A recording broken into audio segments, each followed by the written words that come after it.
My name is Etta, and at 53 years old, I thought I knew everything about my family.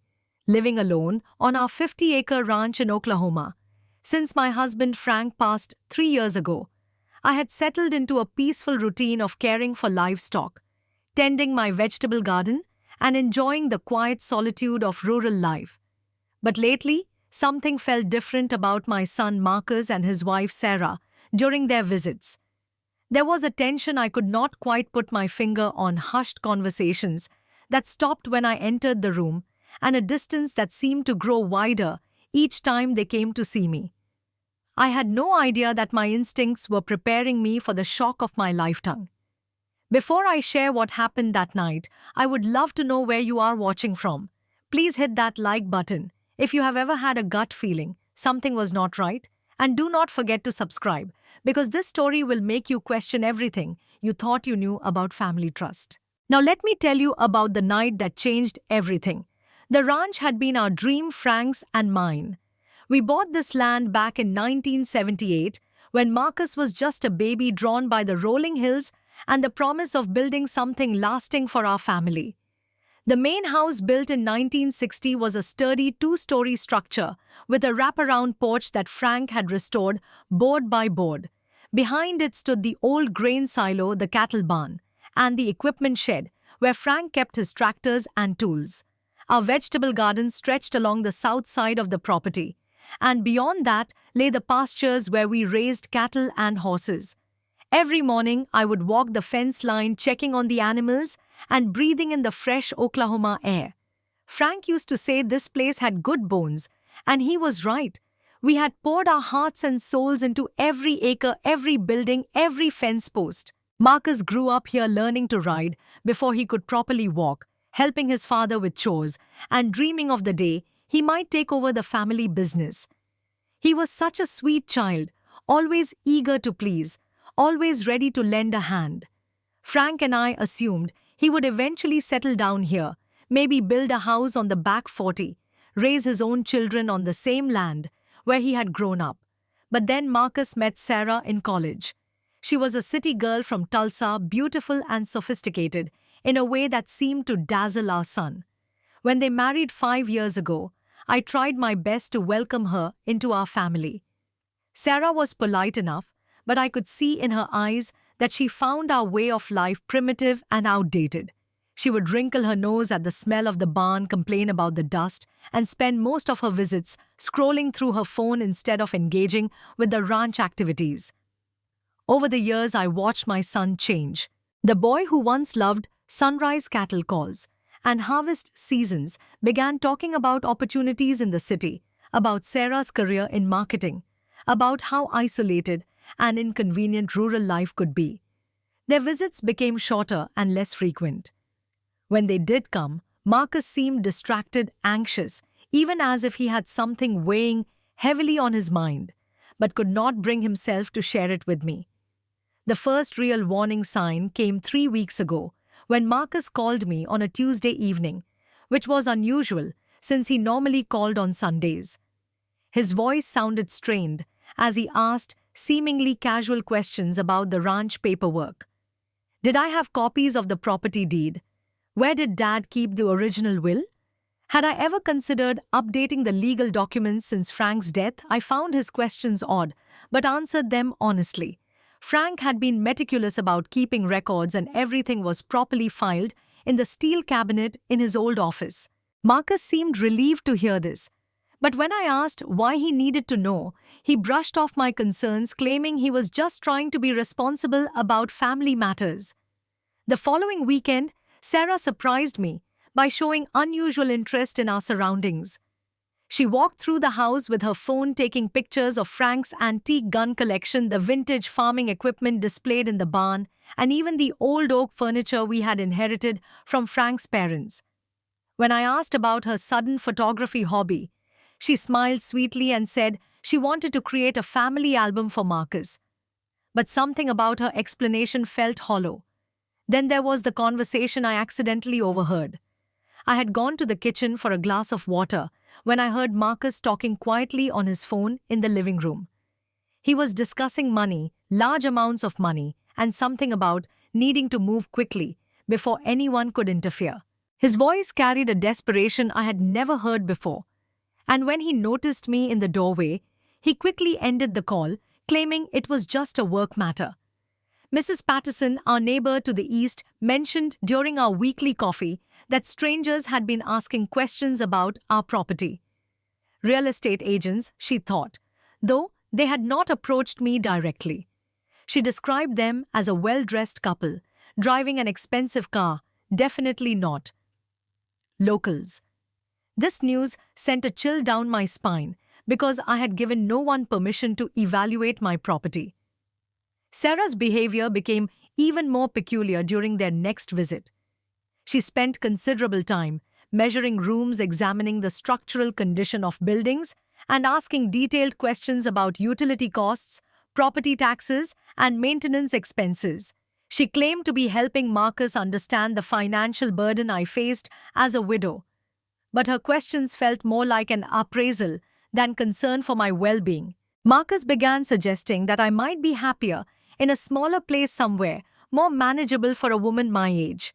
He painted pictures of cozy retirement communities where I would not have to worry about farm equipment breaking down or cattle getting sick. His arguments sounded rehearsed, as if he had practiced them with Sarah beforehand. Sleep became elusive as my anxiety grew. I found myself lying awake at night, staring at the ceiling and trying to piece together the puzzle of my family's strange behavior. Something was definitely wrong, but I could not quite grasp what they were planning. Saturday night arrived with an unseasonable chill that made me grateful for the extra blanket on my bed. I had fallen asleep around 10:30, exhausted from a day of repairing fence posts. But something jolted me awake at exactly 2 in the morning. My bedside clock glowed red in the darkness as I lay still listening to determine what had disturbed my sleep. At first I heard only the usual night sounds of the ranch: crickets chirping, the distant lowing of cattle, and the whisper of wind through the oak trees. But then I caught it again, the sound that had awakened me. It was mechanical, like the soft closing of a car door followed by muffled voices carried on the night air. My heart began to pound as I slipped out of bed and crept to the bedroom window that overlooked the backyard. Drawing back the curtain just a few inches, I peered into the darkness beyond the porch light's reach. What I saw made my blood run cold. A vehicle was parked behind the old grain silo, hidden from view of anyone approaching from the front driveway. 2 figures moved in the shadows, their actions illuminated sporadically by the beam of a flashlight. Even in the dim light, I recognized them immediately. Marcus and Sarah were on my property in the middle of the night, and they clearly did not want to be seen. I watched in stunned silence as they carried tools toward the ancient oak tree that stood about 50 yards from the house. Frank had always loved that tree. We had carved our initials in its bark during our first year on the ranch, and later Marcus had built a tire swing on one of its lower branches. Now, in the eerie glow of the flashlight, I watched my son drive a shovel into the earth beneath those sacred branches. They worked with the efficiency of people who had planned this carefully. Marcus did most of the digging, while Sarah stood guard, occasionally scanning the house to make sure no lights had come on. Their movements were quick and purposeful, and within 30 minutes, Marcus had excavated a hole roughly 2 feet square and about the same depth. From their car, Sarah retrieved what appeared to be a metal box wrapped carefully in plastic bags. She handed it to Marcus, who placed it gently in the hole before beginning to fill it back in. They replaced the disturbed earth with practiced care, even going so far as to scatter fallen leaves over the area to disguise their work. My hands trembled as I continued to watch from behind the curtain. This was my son, the little boy I had raised, the young man I had trusted with my deepest fears and greatest hopes. Yet here he was burying something on my property under cover of darkness, something he clearly did not want me to know about. When they finished, they gathered their tools and disappeared into the shadows. I heard the soft sound of car doors closing and the whisper quiet purr of an engine starting. They drove away without headlights, until they reached the main road, leaving me alone with more questions than I could bear and a growing certainty that my worst fears were about to be confirmed. Sleep proved impossible. For the remainder of the night, I sat in Frank's old recliner, staring out at the oak tree and trying to make sense of what I had witnessed. By the time dawn broke over the eastern hills, I had convinced myself that I needed to know what Marcus and Sarah had buried beneath that tree, regardless of how much the truth might hurt. I waited until mid-morning, giving them plenty of time to return to their apartment in Tulsa. Then I gathered my courage, along with Frank's old shovel and work gloves, and made my way across the yard to the oak tree. In daylight, I could see subtle signs of the previous night's activity. The earth was slightly disturbed, and some of the leaves looked deliberately arranged rather than naturally fallen. My hands shook as I began to dig. Each shovelful of dirt felt heavier than the last, weighted down by my growing dread about what I might discover. The Oklahoma sun climbed higher, and sweat began to bead on my forehead, despite the cool morning air. Part of me wanted to stop to fill in the hole and pretend I had never seen my son and daughter-in-law sneaking around my property in the middle of the night. But I knew I could not live with the uncertainty. Frank had always taught me to face problems head-on, and this was definitely a problem that needed facing. After about 20 minutes of careful digging, my shovel struck something solid with a metallic thunk that sent vibrations up the handle and into my already aching arms. I knelt down and used my hands to brush away the remaining dirt, revealing a silver metal box about the size of a small toolbox. It was wrapped in heavy-duty plastic bags and sealed with tape, clearly protected against moisture and time. My heart hammered against my ribs as I lifted it from its earthen hiding place and carried it back to the house. In the bright light of my kitchen, I carefully removed the plastic wrapping and opened the metal clasp. The lid creaked as it swung back, revealing contents that made my worst nightmares seem optimistic by comparison. Inside were official-looking documents, all bearing letterheads from banks, law firms, and real estate companies. But it was the names and signatures on these papers that made my knees buckle. There was a copy of Frank's will, but it had been altered. Someone had used correction fluid and careful forgery to change the beneficiary of the ranch from me to Marcus. There were property transfer documents that would give Marcus full ownership of the land, complete with what appeared to be my signature authorizing the transfer. Bank forms that would allow him to mortgage the property again, bearing my forged signature. And most shocking of all, there was a real estate contract showing that Marcus had already agreed to sell our family ranch to a development company for $300,000, far below its actual value. Every document was carefully crafted to make it appear that I had willingly turned over control of the ranch to my son, and that I had agreed to its sale. The signatures looked remarkably like my own handwriting, suggesting that someone had been practicing or tracing my actual signature for some time. This was not a spontaneous decision or a moment of weakness. This was a calculated long-term plan to steal everything Frank and I had worked our entire lives to build. I sat at the kitchen table staring at the evidence of my son's betrayal and felt something break inside my chest. This was worse than if he had simply asked me for money or even demanded his inheritance early. This was fraud, theft, and a fundamental violation of every value Frank and I had tried to instill in him. The boy I had raised to be honest and hardworking had become someone I did not recognize. The initial shock gave way to a cold, calculating anger, unlike anything I had ever experienced. I carefully photographed every document with my phone, creating a digital record of Marcus's planned fraud. Then I placed the papers back in the metal box and returned it to its hiding place beneath the oak tree, making sure to disguise my own digging as carefully as Marcus had disguised his. My next call was to Gerald Thompson, the lawyer who had handled Frank's estate and had known our family for over 20 years. Gerald listened in stunned silence as I explained what I had discovered, occasionally asking me to repeat details that seemed too outrageous to believe. When I finished my account, There was a long pause before he spoke. "Etta," he said slowly, "what you're describing is serious criminal fraud.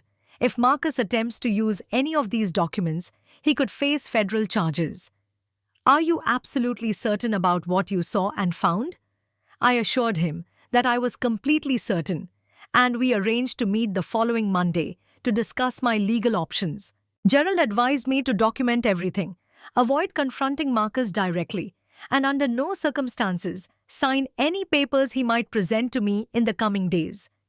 My investigation into Marcus's financial situation revealed the likely motivation behind his desperate scheme. Through some discreet inquiries with mutual acquaintances, I learned that Marcus had been struggling with significant debt from credit cards and a failed business venture.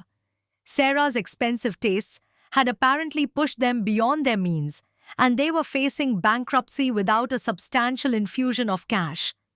The real estate contract I had found indicated that Marcus planned to sell the ranch to Pinnacle Development Group, a company that specialized in converting agricultural land into suburban housing developments. $300,000 was indeed far below market value for our 50 acres, but it would have been enough to solve Marcus's immediate financial crisis, while destroying the legacy that Frank and I had spent our lives creating. I spent the weekend researching Pinnacle Development and discovered that they had been aggressively acquiring farmland throughout our county, often through questionable means. Several other elderly landowners had found themselves pressured to sell their properties for below-market prices, sometimes after family members had convinced them that they could no longer manage their land independently. The pattern was becoming clear. Marcus and Sarah had aligned themselves with people who made a business of exploiting vulnerable seniors, and they had decided that I fit their target demographic. The fact that I was Marcus's mother apparently made me an easier mark in their minds, not someone deserving of protection and respect. By Sunday evening, I had developed a plan. Rather than confronting Marcus immediately or having him arrested, I decided to let him proceed with his scheme until he was completely exposed. This would give me irrefutable proof of his intentions and ensure that he could not claim his actions were a misunderstanding or a temporary lapse in judgment. Gerald had warned me that family fraud cases were often difficult to prosecute because victims frequently refused to testify against their own children. I was determined not to let Marcus escape the consequences of his choices through my maternal weakness. If he wanted to treat me like a mark rather than his mother, then I would respond accordingly. Monday morning brought an unexpected phone call from Marcus. His voice was artificially cheerful as he announced that he and Sarah would be driving down Wednesday evening to spend a long weekend at the ranch. They wanted to help with some maintenance projects, he claimed, and Sarah was looking forward to spending quality time together as a family. I accepted their visit graciously, while internally preparing for what I knew would be a confrontation that would either save our relationship or end it forever. Tuesday passed slowly as I rehearsed various scenarios in my mind and prepared both emotionally and practically for the battle ahead.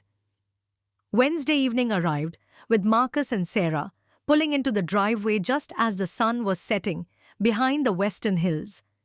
They greeted me with hugs and smiles that would have seemed genuine if I had not known what lay buried beneath the oak tree. Sarah even brought a bouquet of flowers from a Tulsa florist, commenting on how much she had missed the peaceful atmosphere of the ranch. We spent the evening in seemingly normal conversation about their jobs, the weather, and local news. Marcus asked about the cattle and complimented me on how well I was maintaining the property for a woman my age. Sarah inquired about my health and wondered aloud whether I ever felt overwhelmed by the responsibilities of ranch management. Thursday morning, Marcus began his carefully orchestrated campaign. Over breakfast, he expressed concern about my living alone so far from medical facilities. What if I had an accident or health emergency? Wouldn't I be more comfortable somewhere with neighbors nearby and professional groundskeeping services? He painted an attractive picture of retirement communities where I could maintain my independence while having access to help when needed. Sarah joined the conversation with statistics about rural crime rates and stories of elderly people who had been victimized by criminals targeting isolated properties. She had clearly done research to support their arguments, and her presentation was polished and persuasive. If I had not known their true motivations, I might have found their concern touching. Thursday afternoon brought the moment I had been dreading and anticipating in equal measure. Marcus suggested that we should organize my important papers to make sure everything was properly arranged for my future security. He had brought along some updated legal documents that would simplify the management of my affairs and ensure that I would never have to worry about financial or legal complexities. The papers he presented looked official and professional, clearly produced by the same people who had created the forged documents buried in my yard. There were power of attorney forms that would give Marcus control over my finances, property transfer documents that would move the ranch into a family trust, managed by Marcus, and living will paperwork that would allow him to make medical decisions on my behalf. It's really just a formality, Mom. Marcus explained, his voice smooth and practiced. These documents will protect you and make sure that everything is handled properly if anything ever happens. Sarah and I just want to make sure you're taken care of. Sarah nodded supportively, adding that they had consulted with several legal experts who all recommended these arrangements for people in my situation. The documents were designed to provide security and peace of mind, she assured me, while ensuring that family assets remained protected within the family. I listened to their presentation with what I hoped appeared to be thoughtful consideration. Then, when they had finished their pitch and were clearly expecting me to reach for a pen, I looked directly into my son's eyes and spoke the words that would change our relationship forever. Marcus, I said quietly, I know about the papers you buried under the oak tree. The silence that followed my revelation was deafening. Marcus's face went through a series of expressions: confusion, denial, fear, and finally a desperate attempt at innocence that might have been convincing if I had not witnessed his midnight activities myself. Mom, I have no idea what you're talking about, he began, but his voice lacked conviction, and his hands were already trembling. I saw you, I continued calmly. Both of you, Saturday night at 2 in the morning.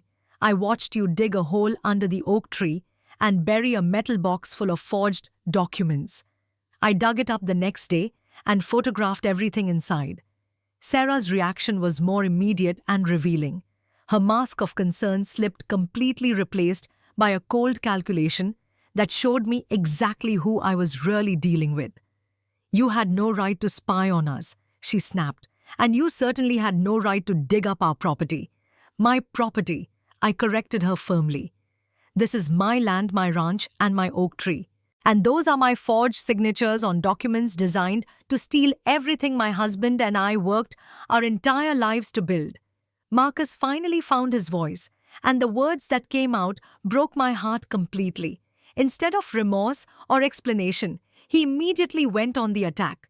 You're an old woman living alone on more land than you can possibly manage, he said, his voice rising with each word. Sarah and I are trying to help you make smart decisions about your future, and this is how you repay us, by accusing us of trying to cheat you. I'm not accusing you, I replied steadily.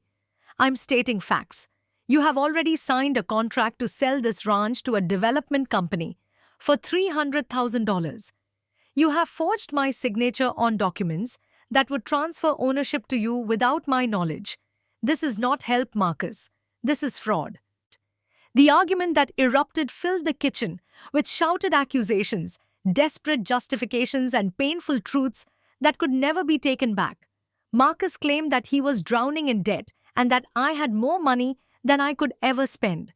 Sarah accused me of being selfish and stubborn, unwilling to make reasonable accommodations for my family's needs. They painted themselves as victims of my unreasonable attachment to a piece of land that would be better used for housing development. They claimed their actions were motivated by love and concern, not greed and desperation. They insisted that I would be happier and safer in a retirement community, and that holding on to the ranch was nothing more than selfish nostalgia. But their arguments fell apart when I presented them with my final decision.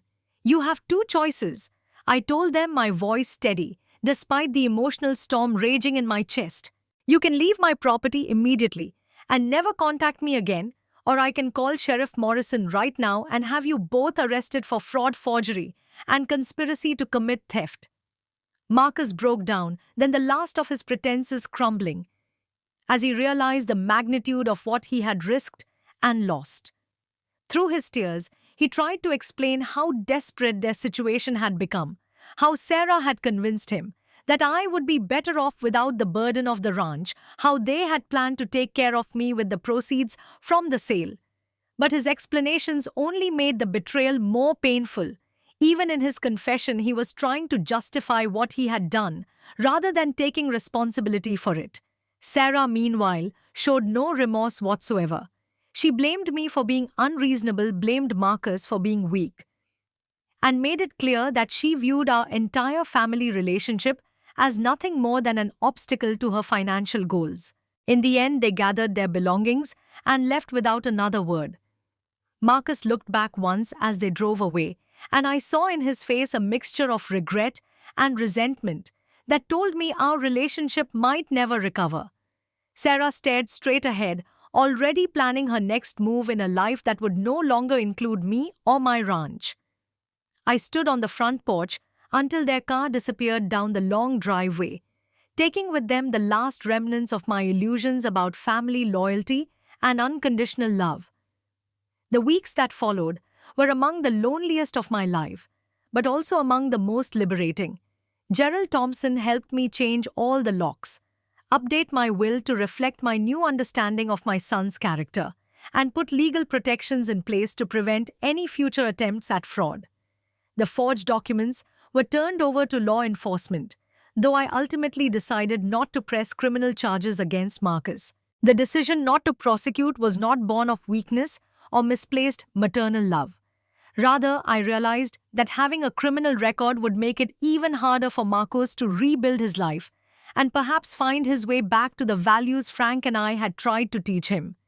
Prison would not undo the betrayal or restore our relationship, but it might destroy any chance of future redemption. Instead, I focused on healing and moving forward. The ranch became my sanctuary, in a new way, no longer just a place I loved, but a symbol of my own strength and independence. I threw myself into the work of maintaining and improving the property, finding satisfaction in tasks that proved I was far from the helpless elderly woman Marcus and Sarah had tried to portray. Mrs. Patterson and other neighbors rallied around me with a support system I had not realized existed. They helped with heavy labor, provided companionship during difficult moments, and reminded me that family is not always defined by blood relationships. The community that Frank and I had been part of for over 40 years proved more loyal and trustworthy than my own son. 3 months after the confrontation, Marcus called.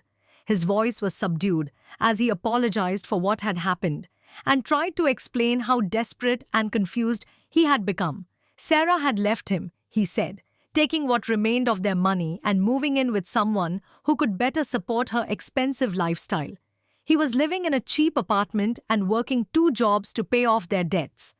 I listened to his story with a mixture of sadness and vindication. Part of me wanted to invite him home to forgive and forget, and pretend that nothing had changed between us. But I had learned something important about the difference between love and enabling, between family loyalty and allowing myself to be victimized. Marcus, I told him, I will always love you because you are my son. But love does not mean I have to trust you, and trust is something you will have to earn back over time if you choose to try. We have talked a few more times since then, brief conversations that are polite but distant.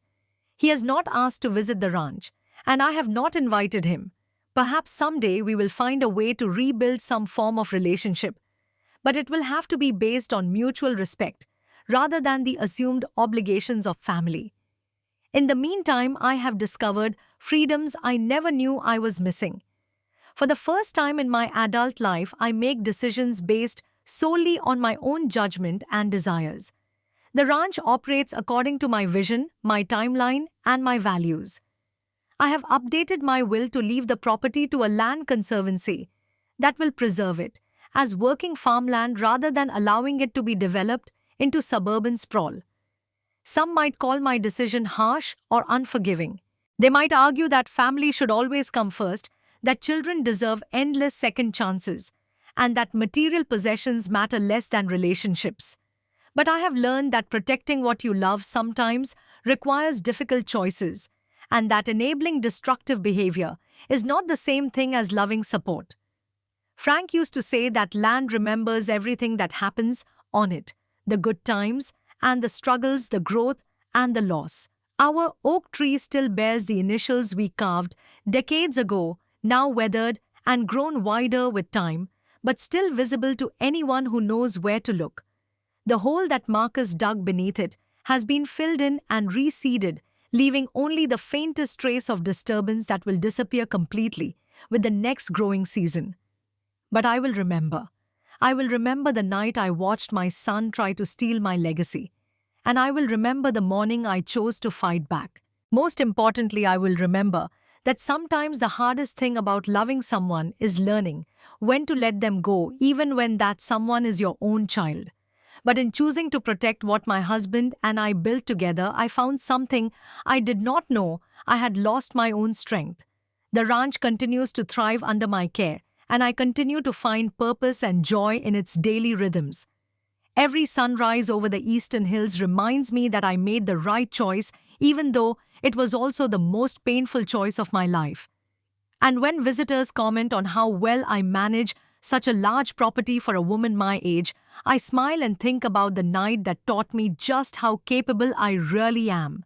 What would you have done if you discovered your own family plotting against you? Have you ever had to choose between loyalty and self-protection? I would love to hear your thoughts in the comments below. If this story made you think about the complexities of family relationships and the importance of standing up for yourself, please give it a like and share it with someone who might need to hear this message. Do not forget to subscribe for more true stories about the challenges and triumphs of real life. Thank you for listening to my story. And remember that your strength is often hidden until the moment you need it most. May you never have to discover yours the way I discovered mine. But if you do, I hope you find the courage to protect what matters most to you.